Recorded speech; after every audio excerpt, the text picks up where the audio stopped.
material. And when we're in material consciousness, we are affected by the changes in the material world, and everything in the material world goes through 7 stages.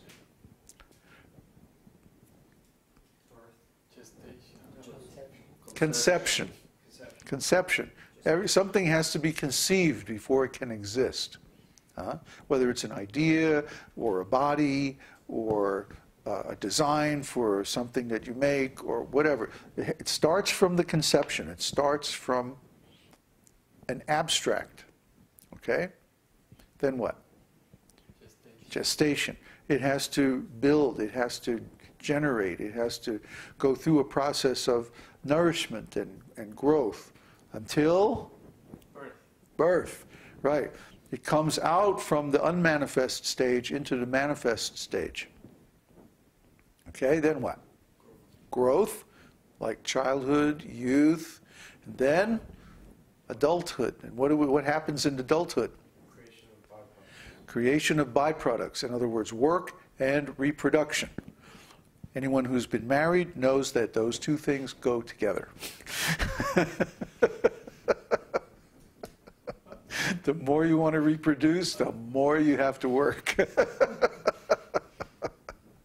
Just taking care of kids is an enormous piece of work. I mean, for 20 years, you're like changing diapers and buying prom dresses and, you know, driving to soccer games and, you know, it's a long sentence. So, production of byproducts, and then, once the kids are grown up, dwindling. Yes, one starts to dwindle. The body starts to, as you can see, that has not affected me at all. Old age, dwindling. And then what? Death. Means a change of body, a change of phase from existent to non-existent. So, conception, gestation, birth, growth, production of byproducts, dwindling, and death. These are the 7 stages that affect every manifestation in the living world, in the material world. So any bodies that we have, any possessions that we have, any relationships that we have, anything that we have any relationship with in this material world is going through these 7 stages. And these changes produce suffering. Okay? Nobody wants their relationships to end. Nobody wants their possessions to be taken away. Nobody wants to get old and die.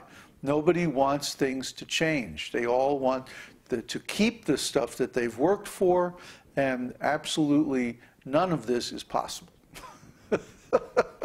In the material world, everything is subject to the material laws. Everything is affected by time. Everything eventually grows old and wears out and goes away.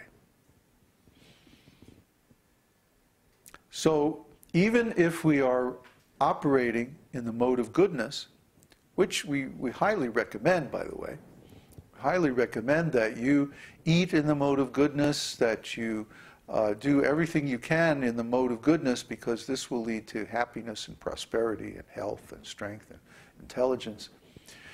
And this will ultimately lead to spiritual life. In spiritual life, we take our material activities, and instead of performing them for material gain, we perform them as a service, as a sacrifice to Krishna, to God. And when we do that, guess what happens? We become released from the karmic reaction to those activities. Instead of karmic reaction, we get spiritual advancement. That is the secret of devotional service. That is the operative principle of devotional service. Instead of karma, it's called akarma. Karma means work. Karma means cause and effect. It's what's called fruitive activities.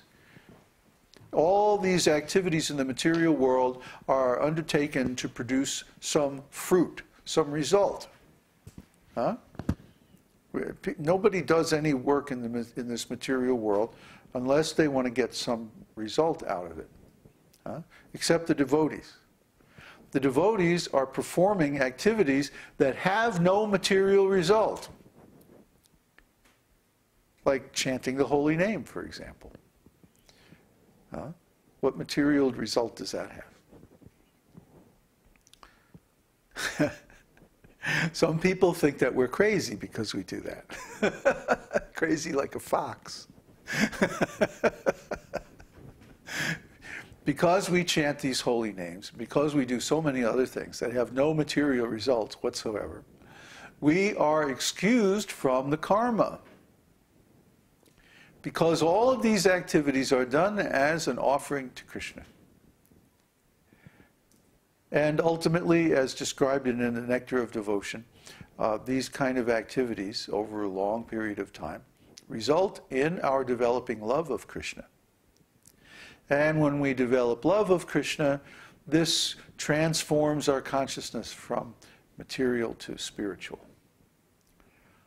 The transformation begins when we take our regular material activities and offer them to Krishna. And the end goal of that transformation is pure love of God. That's how it works. So then there are all these methods, so many methods. We went through a long examination, detailed look at all the different methods.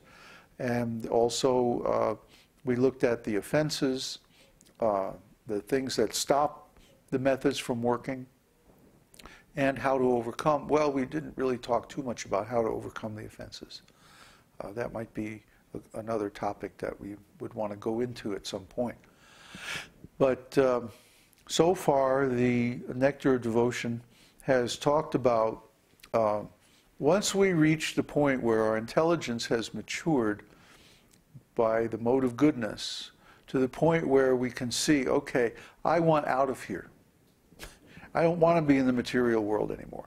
I want to attain the spiritual world. Once we get to that point, that is where Nectar of Devotion begins. Okay? Most spiritual paths, they end at the point where we say, I want to get out of this material world because I'm a spiritual living being. I'm a spiritual living entity. I am a spirit soul. I am a being of pure consciousness. I'm not a being, I'm not this body, I'm not a member of this world, I'm not a member of time or affected by time, I'm eternal. And when we declare our identity to be completely spiritual, that is actually the goal or the end point of most spiritual paths. But for us, it's just the beginning. This is the minimum qualification for entering this path of devotional service described in Nectar of Devotion. And sure enough, if you look in Bhagavad-gītā, this truth of our spiritual identity is the first point, well, almost the first, the second point that Krishna makes. The first point is, Arjuna, you're a fool because you're lamenting. If you're lamenting, means you think you're a material being.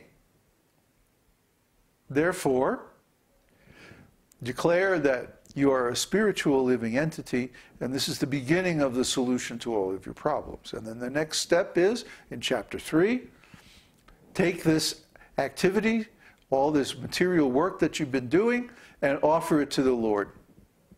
And then you become released from the karma, you become free from the reaction, and you can go on and attain liberation like that. So Krishna sums up the process in a few verses, but Nectar of Devotion explains it in detail, great detail, astonishing detail. And Nectar of Devotion is leading up to something too. You notice throughout the description of the process of devotional service, there have been many, many quotations from Śrīmad-Bhāgavatam. That's because Nectar of Devotion is an analysis of Śrīmad-Bhāgavatam. See, in Śrīmad-Bhāgavatam, the topics are presented in a certain order, according to the levels of advancement of consciousness. But they're not analyzed in that way. They're simply presented more or less unsystematically. Well, here's a story, and then, oh, what's your question? Well, that reminds me of another story. Here's this other story, and then on and on. Sometimes there's stories within stories within stories, and so on. Śrīmad-Bhāgavatam is wonderful. It's like an encyclopedia. Its scope is just so vast. Nectar of Devotion takes all that material and it puts it in a specific order